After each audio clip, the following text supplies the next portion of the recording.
So yun, good afternoon. Ito yung soil poisoning natin. Start tayo dito sa lahat ng pundasyon, lahat paikot, binasa yan lahat. Ito si kuya o dalawa sila nag soil poisoning. Grabe.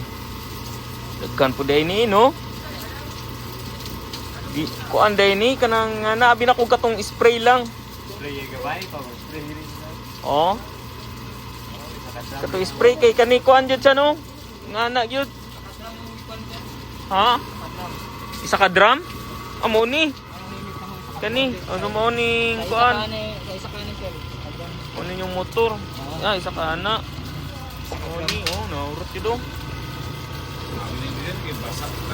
Gani. Oh. Abi nung hindi ka tong ana lang. Adili, tong spray siya kani kay buog yun ba? Oh, katabi na ko tong spray lang. So, kani abot ni tanan na pundasyon, 13 ka pundasyon. Sunod ani kay before ta magbuhos sa slab, naka-rebar na ta tanan-tanan. Pag nabuhusan na ni Dre, mag-slab na ta. So next session, second session and final session na sa soil poisoning.